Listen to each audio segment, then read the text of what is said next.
Kaleshwaram project పైన కేసీఆర్ 1,00,000 కోట్లు దోచుకున్నాడు. ఇది అందరి నోట్లలో మెదులుతున్నటువంటి చర్చ. సో ఈ క్రమంలో రేవంత్ రెడ్డి కూడా ఇప్పుడు వెనకడిగేసే పరిస్థితి, ఎందుకంటే జనాల్లో ఉన్నటువంటి అంశం అది. సో కాంగ్రెస్ పార్టీ అధికారంలో రావడానికి, బీఆర్ఎస్ పార్టీ ఓడిపోవడానికి ప్రధానమైన కారణాల్లో కాళేశ్వరం మొదటి స్థానంలో ఉంటుంది. సో ఈ క్రమంలో రేవంత్ రెడ్డి దగ్గర ఆప్షన్ లేదు, ఖచ్చితంగా కేసీఆర్ను జైలు పంపడమే కేసీఆర్ యొక్క లక్ష్యంగా కనబడుతుంది, రేవంత్ రెడ్డి యొక్క లక్ష్యంగా కనబడుతుంది. సో ఆయన దగ్గర ఆప్షన్ తప్ప ఇంకో ఆప్షన్ లేదు.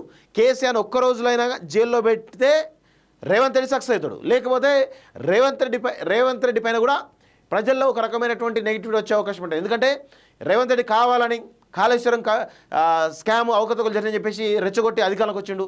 ఇప్పుడు ఏమున్నది, కాళేశ్వరం కమిషన్ రిపోర్ట్ ఏమిచ్చింది, ఏం చేశారు వీళ్ళు, ఏమైనా చర్యలు తీసుకున్నారా అనేటువంటి ప్రశ్న ప్రజల నుంచి భారీ ఎత్తున ఈరోజు రేవంత్ రెడ్డి పైకి వచ్చే అవకాశం అయితే ఉంటుంది. సో ఖచ్చితంగా కేసీఆర్ని అరెస్ట్ కావడానికి అవకాశం అయితే ఉంటుంది. ఈ కాళేశ్వరం కమిషన్ గనక రిపోర్టు ఇచ్చిన తర్వాత అందులో ఫైనాన్షియల్ ఫ్రాడ్ జరిగింది అని ఆ కమిషన్లో కనుక రిపోర్ట్లో కనుక ఉంటే ఇమీడియట్గా ఈడీ రంగంలోకి దిగుతుంది. ఎందుకంటే బీజేపీ ఇక్కడ క్రెడిట్ కొట్టుకోవాలి కాబట్టి ఈడీ కూడా రంగంలో దిగుతుంది. సో ఈడీ రంగంలో దిగిన తర్వాత ఇందులో కాగ్ కూడా చెప్పింది 45,000 కోట్ల అక్రమాలు జరిగినాయి, ఇందులో అవకతవకలు ఉన్నాయనే కోణంలో చెప్పింది. సో ఇప్పుడు కాళేశ్వరం కమిషన్ రిపోర్ట్ ఆధారంగా ఈడీ డైరెక్ట్గా ఎంటర్ అయ్యడానికి చాలా పెద్ద ఎత్తున స్కోప్ ఉంది.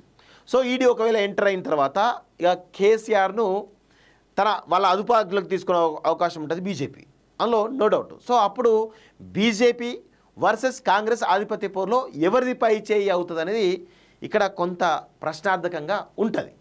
సో దీన్ని కాళేశ్వరం యొక్క ఫలాలు కాంగ్రెస్ దక్కుతాయా, ఈ కమిషన్ యొక్క ఫలాలు, స్కామ్ యొక్క ఫలాలు ఏవైతే తర్వాత జరిగే పరిణామాలు ఏవైతే ఉన్నాయో అవి కాంగ్రెస్ దక్కుతాయా, బీజేపీ దక్కుతాయా, వాళ్ళ రాజకీయ ఆధిపత్యం ఎవరిది అనేది ఖచ్చితంగా జూలై 31 తర్వాత తేలేటువంటి అవకాశం అయితే ఉంటుంది.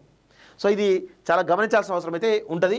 చూద్దాం. దీనిలో చాలా కీలక విషయం ఏంటంటే ఈటెల రాజేందర్ యొక్క వ్యవహార శైలి ఎలా ఉండబోతుంది, ఈటెల రాజేందర్ ఏం చేయబోతుంది, ఇప్పుడు కాళేశ్వరం కమిషన్ విషయంలో ఈటెల రాజేందర్ ఏం చేయబోతున్నాడు. సో ఇక్కడ చాలా రకాల అంశాలు ఉంటాయి.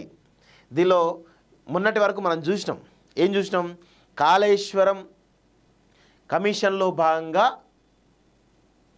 కాళేశ్వరం కమిషన్ సంబంధించినట్టు కాలపరిమితి అయిపోయింది, రిపోర్టు 400 పేజీల రిపోర్ట్ రెడీ అయింది, కేసీఆర్ బాధ్యుడు, అసలు కేసీఆర్ పిలువరు, హరీష్ రావు పిలువరు అన్నారు. ఇప్పుడు ఈటెల రాజేందర్ సంబంధించిన బీజేపీ రాష్ట్ర అధ్యక్షుడు కన్ఫర్మ్ అయ్యేటువంటి అవకాశాలు రేపు మాపో ఆయనను ప్రెసిడెంట్గా అనౌన్స్ చేసే అవకాశాలు కనబడుతున్నాయి. ఈ క్రమంలో కేసీఆర్తో పాటు హరీష్ రావు ఈటెలను కూడా పిలవడంతో మళ్ళా బ్రేకులు వచ్చేటువంటి అవకాశం అయితే చాలా స్పష్టంగా కనబడుతూ ఉంది. సో ఈటెల టార్గెట్గా ఏమన్నా ఇది జరుగుతూ ఉందా అనే కోణంలో కూడా చర్చ జరగాల్సిన అవసరం అయితే ఉంది. దీనిలో కొంత లోతుగా మీరు పోతే కనుక చాలా విషయాలు బయటకు వస్తాయి. ఇది కేసీఆర్ టార్గెట్గా చేసినైతే నేనైతే అనుకోను, అది కేవలం ఈటెల టార్గెట్ ఏమో అనేటువంటి ఒక అనుమానాలు నాకు బలంగా వినిపిస్తూ ఉన్నాయి.